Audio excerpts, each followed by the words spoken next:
নতুন ছাগল কিনেছিস নাকি? মোটা মোটা লাগছে। 5 লাখ টাকা দাম, মোটা মোটা তো এমনি লাগবে। কই দেখি দেখি দেখি।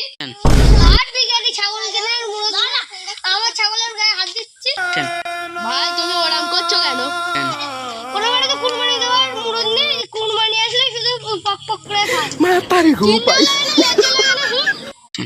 শোনো ভাই, মুখ সামলে কথা বলবে। আমি প্রতিবারে কুরবানি দেই, তুমি দেখতে পাও না। আর কি কুরবানি দিচ্ছে? ইঁদুরের চামড়া নাকি যে আমি দেখতে পাইনি? পারলে আমার মতন গরু না একটা ছাগল কুরবানি দিয়ে দেখা। হ্যাঁ আমি এক্ষুনি বলছি, যাচ্ছি।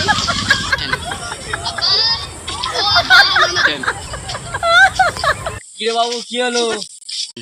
ওই পাড়ার ঘন্টুর ছেলে আমাকে অপমান করেছে। ওরা তো ওর সাহস তো আগে গরু কিনতে আসবে।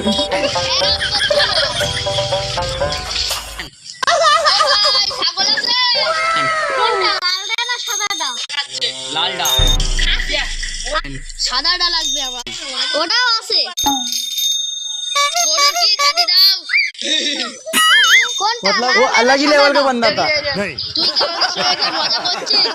আসলে লালটা আমার ये তো, फंस गया सीएम। সাদাটা ওইটাও আমার।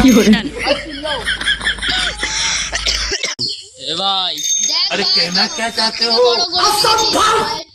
তাই নাকি? এবার আমরা ফার্স্ট কুরবানি দেবো। आसमान की ऊंचाइयों में এবার তোমরা ধার কুরবানি দেবো। কেন? এবার যদি গরু কুরবানি দিতে বারণ করেছে, এই জন্য আমি ছাগল কিনেছি।